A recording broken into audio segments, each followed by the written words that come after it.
Hello Guardians, it is Ebontis here, and as we sit in the tower in what you could consider the calm before the storm, it is March 3rd and we have 1 week left until Season of the Worthy launches. So there's a few things you might want to do, a few things you want to make sure you don't forget to do, so let's cover everything you want to do in this last week before Season of the Worthy launches. Here we go.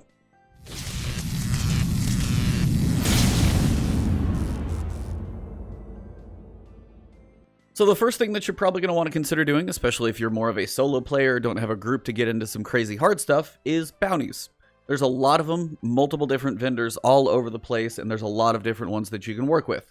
So even in the tower, you're going to have Zavala, you're going to have Crucible at Shax, you're going to have Gambit weekly bounties, you're going to have Gunsmith, and those are the ones you want to hold on to.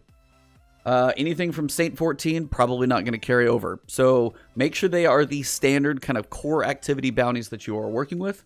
And also the planetary vendors are also going to be the ones to consider. Devrim K, any of these planetary type vendors, they'll usually have their 3 dailies. They're not bad, but you still want to try and stock up as many weeklies as possible. So don't forget, here on the moon, you have both Eris and the Lectern. So 2 different places to get weeklies, definitely options you might want to consider as you start stockpiling those bounties. Either way you look at it though, try and get as many weeklies done as you can. Keep them pretty much in this state, completed, but don't click on them. Like this one, for example, I got 2/3 of it done yesterday. I'm going to go finish that one, turn in that one, a week from now. The daily crucibles, there's different bounties that are going to come up. Once they are completed, they won't go anywhere. So once you have them completed, and it's going to, work through its rotation of available bounties, a day or 2 from now, you might have some different dailies available, so you can even add more to those. But the biggest ones, just add those weeklies in. Crucible, you got Vanguard, you got Gunsmith, you've even got 801 if you're really looking just to fill space and you just don't really have anything else to run. But the dailies are going to be definitely ones to consider. As filling in a lot of gaps. Now, just remember you have a total of 63 total slots between quests and bounties. So if there are some quests or certain quest items that you haven't finished yet, and you're trying to, get some space for bounties, make sure it's something that you still need to hold on to. And also make sure you don't delete anything important. Like, I don't want to get rid of this. The Vow for, 319 of 400 field testing for my exotic. I don't want to get rid of that one, but of course, running over here, picking up a dead ghost in Lunar Battlegrounds, I could probably do that and get another space. So try and trim up your quest log so you can hold as many bounties as possible. Just gives you an XP boost going into next season. We know Trials of Osiris is not going to count the artifact, but main thing this is going to do is unlock new mods on the new artifact as quicker. So make sure before you turn these in, you've actually got the artifact. That usually involves some quest or step or NPC discussion. And then also the other pieces, we know the the season pass. You're going to unlock more pieces on there and start getting bonus EXP just in your daily playing that you're probably going to do pretty heavily early on in the season. And if you have 3 characters, you can do this 3 times. Now, I'm not even doing this in the crazy most efficient way. I haven't been saving bounties from other Iron Banners or eons ago or anything of that nature. I just literally started this on Sunday, had a couple days. You could do most of this. As you can tell, I've got a couple stacks of dailies, but I've only got 1 set of weeklies. So anything that you don't, that you haven't stockpiled already, don't worry about it. Just get what you can, do it on what characters you've got time for, and even if you don't do this, not a big deal. One thing I did want to mention, just because I don't have any on me, I didn't mention spider bounties. Those are actually not a bad thing to do, depending on what you've got for large currency like Glimmer pops that you can get, especially the one that's worth 15,000 Glimmer. If you go stockpile him, it's a little boost of Glimmer that you can get to get some Glimmer coming back to you depending on how much you're spending, leveling up weapons, infusion, whatever you have to buy next season. Little extra Glimmer may not be a bad thing to have. So visiting Spider, working on a few of his bounties if you've got some extra space, consider those. It's not a bad idea. So the next thing you're going to want to consider, and this really depends on if you have a group of people to play with, if you have people that, are working on Pinnacles and things of that nature, are Pinnacle gear drops. Depending on your current power level based on gear, remember, you can get your gear score alone up to 970. And that way your artifact would be boosting you even higher. Now, we don't know what the power level increase is going to be. Saw somebody ask, I think Cosmo on Twitter, and he said that will come out in the article this week at Bungie on Thursday. Now, in previous seasons, it's gone up by 10. So your current powerful gear of 960 is going to bump up to 970. Current Pinnacles go from 970 to 980. Small bumps, just a little bit. Now, they have stated the trials is going to be 960 to be able to enter the playlist. That's the main minimum, and there's going to be a quest involved to it, but it is going to be free. Nice thing about it being free, though, still have to get your character up to 960, so you can't just, like, hop in on a 750 and still go smash people. And then the other side, there's a little bit of a quest, so that's a good thing. But as for the Pinnacles, we don't know if this is going to be a bigger jump. Maybe they've been feeling this, the 10-level jump is not enough. It didn't push me to do Pinnacles this season because guess what? The 10-level jump over 3 months, if I wanted to take it casual and play other things, the next season, if that powerful gear jumps up to that Pinnacle max, guess what? That 970 Pinnacle gear that I killed myself in raids and dungeons and master content for, I'm going to get from basic level drops come the start of next season. So we don't know if it's going to jump 10, maybe it's 20 this time, and then another 10 on top of that. Somewhere, I'm guessing they're probably going to start bumping this up a little bit higher, because they also have Grandmaster Nightmare, or Nightfall the Ordeals. That's launching in April, and that's going to be kind of an elite thing to go for, I have a feeling.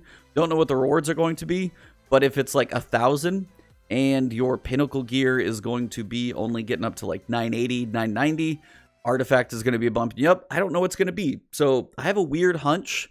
And again, you might have to wait till Thursday to know this for sure. So it's up to you on how much Pinnacles you actually want to grind.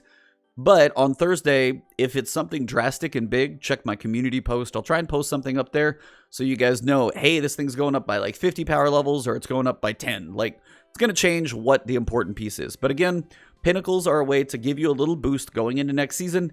Now, if you haven't been doing them all season, you're probably not going to max yourself out right now in this week, even between 3 characters.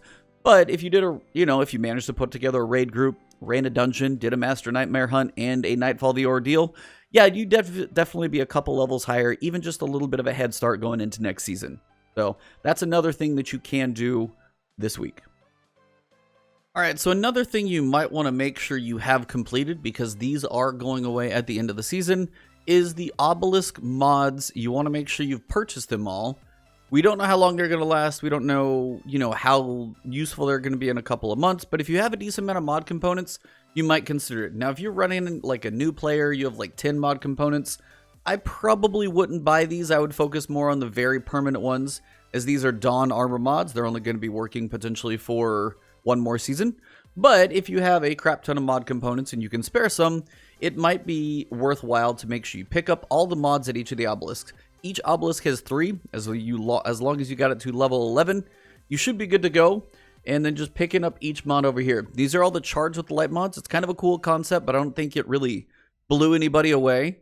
Maybe they'll get tweaked or kind of toyed with a little bit later. Maybe they'll come back into, the general loot pool. If you have a lot of mods, might be a decent time to make sure you have all of these purchased at each one. One good place to make sure you can check that. Come up here, go to your collections. Should be a go into general. And it's these last ones over here. These 4 are going to be the ones that are related to what you're looking for. There's 1 out here, the concussive damper, that doesn't count. But it's these other 12, basically 3 per obelisk. But you do want to make sure you've kind of got, at least these are the ones you can purchase. There's a couple other ones that actually you just had to randomly get them from the obelisk bounties. I wasn't lucky enough to get those. But if you do want to buy these Charge with Light mods, and you've got a lot of mod components, again, remember, I don't want you to spend like your 120 mod components just because you're like, hey, I want to make sure I get all these things, because they may not last any more than 3 months past your Season of Dawn armor's use. But if you do have a lot of mod components, like, I'm sitting here with 500, I could probably spare a few. I don't have any other mods to buy. Sure, I'll buy them, see if there's any other uses for them. So check your mod component currency. Buy these if you don't have them. Just make sure you kind of complete that collection, because the obelisks go away when the next season starts. I don't think you're going to be able to buy these again. So just a little piece of information for you there. The final thing that you might want to do this season is still donate Fractaline so you can finish up your time-lost weapon bounties if you're still working on any God Rolls. Now, I didn't turn in all of mine last week. I still have about 50,000 to pick up.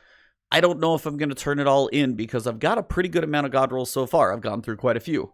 But if there are certain ones that you guys potentially want pointers for, the main ones that you're going to want to look for God Rolls for, there are a lot of God Roll videos out there. If you want to see a quick run through of me of what I would probably build, I could put up some screenshots and just kind of explain what I'm talking about. The ones potentially that could have some decency to them. You've got Trophy Hunter with like triple tap and Vorpal. Could be better for boss damage. I know snipers are getting hit by 20%, but Vorpal, getting a boost and then triple tap, firing a lot could have potential. Perfect Paradox. Shotguns are going to be completely up in the air until, you know, people like Fallout and others do a lot of testing because they're changing a lot of the ways they work. There are still some cool perk combinations on here. And if you get the weapon set up on the end with like a trench barrel and a 1-2 punch or swashbuckler, you can have a shotgun that can function in multiple ways, give you slightly different perks, and give you flexibility. So there are quite a few roles on Perfect Paradox I would definitely consider. Now, Pyroclastic Flow is able to roll, it comes with tracking, it can get cluster bombs, and you can get something like Quick Draw. Now, rocket launchers are not really feeling great. They're really not. But if you do get a rocket launcher with tracking built in and cluster bombs, maybe your rocket launchers get a boost later. So if you do have a crap ton of fractal line, you're like, I don't know what else to go for. Maybe go for that one. You've got Steel Feather Repeater, which is going to be an auto rifle, and that is definitely one that is going to be getting a little bit of love. So there's like Feeding Frenzy, multi-kill clip, Steel Feather Repeaters that are great. So if you've got a lot, you can go for those. Bygones. Everyone loves Bygones when it comes to PvP. It is a popular weapon. There are a lot of good roles, and even Cool Guy did a recent video about more of a unique role. You've got Outlaw, you've got Kill Clip, you've got Headseeker. You've got a lot of different options for different playstyles. Bygones is very, very sought after by many people, so if you don't have a great one, now's a good time to dump your fractal line in. Breachlight, sidearms, in a reasonable spot right now. Breachlight has some pretty good options as well to it, so you've got things like Demolitionist and Zen Moment and stuff like that, so pretty cool options there. Martyr's Retribution, this is, or Martyrs, it's got to be Martyr's Retribution, I'm saying that wrong.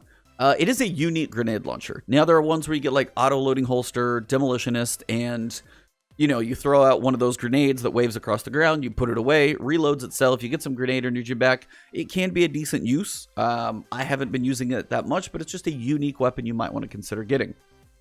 You've got Black Scorpion. This is a pretty decent scout rifle. It's kind of in the same rate of fire as some of those faster ones that you would expect. Got a little bit of love. Not in too bad a shape. I can't say the perks are amazing. But if you don't have, you know, a decent arc scout rifle, it's not a bad one to consider. It's not going to have the longest range in the world. It is on more of the shorter range side, but it is one you can get quite a few from. Line in the Sand. Now, this is one, depending on where we sit with heavies come next season between snipers and all of that, where the dust settles, this can be very good. If you get firing line and potentially rapid hit, you can reload quickly and you can pump out a lot of damage if you're standing next to friends. Line in the Sand has potential to be a very good legendary heavy weapon, depending on what we get next season. Linear fusions haven't got a lot of love from just the general community, but they have tried to buff them up. Between that and then the perks you can get here, and if other things are coming down, Line in the Sand has potential to be pretty good. Come over here to Last Perdition. It's another pulse rifle. Again, Bygone seems to be a bit more popular, but Last Perdition fires in a different way. It may be a bit more your style. I actually kind of like Last Perdition more than Bygones, but I also like my Go Figure. I know everybody hates that gun because I talk about it so much, but again, everybody has different styles, so go check out the perks on Last Perdition. Still might have something that could be good and up your alley. When we get to the rest of back here, there's not as much that kind of jumps out at you. You've got Infinite Paths 8. This is a Void, or this is a Arc Pulse Rifle. Last Perdition is Void, by the way, in case you're wondering. I think it's Void. Why do I want to say it's Kinetic? Somebody correct me in below. But Infinite Paths 8 is an Arc Pulse Rifle. It's not a bad Pulse Rifle. Feels decent. Stats on it I haven't dug into completely to know if it's one that you really want to strive after, but I don't think it's going to be quite as amazing as some. Gallant Charge is a Solar Fusion Rifle. I don't know if it's going to like blow anybody's skirt up with like perfect range or perfect spread or anything of that nature, but if you don't have like, you know, a reasonable Solar Fusion Rifle, maybe you need one at some point, you know, throw some change in there, see what happens. Jack King Queen is one of those hand cannons I would definitely consider. Now, hand cannons have their ups and downs and range and, you know, buffs and debuffs and all those things. They go through a lot. This one specifically, I have been told and looked up, it has some of the most aim assist that you can find on a hand cannon. It's pretty forgiving. I got one with like Demolitionist and Dragonfly. It's pretty effective and kind of fun. So shooting this thing around just a little bit last night, this is actually not bad. There's some nice little perk combinations you can get on this hand cannon. You got Patron of Lost Causes as a kinetic scout rifle. It's fine. We still don't know how boss damage and things are going to go. You can get Vorpal on this one, which is going to help with bosses. If you get full auto, Vorpal, put some boss spec on there, you might be pumping out a lot of damage. Again, lots of options here. If you guys want to see God rolls, let me know. I can go through at least my thoughts on Light.gg and Gunsmith and just kind of my combination of everything. Finally, we come over here to Traveler's Judgment. It's a sidearm. Sometimes they're cool. If you like it, you know, be low on my totem pole list, but it's still not a terrible one. Sidearms seem to be an okay spot. Maybe a little maybe a little buff will make them amazing. Well, that's pretty much it. You got a lot of weapons to go for. You can start stockpiling bounties. You can do some pinnacles. You can go start, you know, make sure you have plenty of materials as well. I know you can go to Spider and get bounties, but you're going to have infusion and currency exchanges you may need to do. So make sure you buy, depending on what Spider is selling during the week. Stock up a little bit, especially if you have a lot of legendary shards, which is a currency most of us are not hurting for. Make sure you got decent planetary materials for all infusion types of things. I have more than the average bear, but I've been playing for a while, so I am not completely set up to be 100% optimal. I know those that are going in trials are stockpiling everything, maxing out their power level as much as they can. All of those things are definitely going to help you. But again, bounties are easy for a solo player. If you got teams, go do some pinnacles. Give yourself a couple extra pinnacle boosts. And then make sure you get any god rolls you want from the tower. That's going to help you out quite a bit as well. So I hope this video is helpful to everybody. It gives you a couple things to think about and work on this week as we get ready for Season of the Worthy. Season of the Worthy, I will go over kind of the calendar and the website and stuff like that in a separate video, just kind of spacing this stuff out for you guys. But this one is one of those you want to potentially work on all week, so I wanted to get this one out to you today. So if you enjoyed the video, drop a like below, leave a comment if you got questions, thoughts, opinions, god rolls that you're liking. Any certain bounties that I may have forgotten to cover, of course, please mention those below. You guys can find me on Twitch and Twitter, whether it be streaming this, any other game, just tweeting random stuff on Twitter, you never know. But if you do enjoy the content, please subscribe. It's a nice way to help support the channel, and it is always appreciated. So thank you all very much. I will see you soon. Have a great one, and enjoy your final week of Season of Dawn.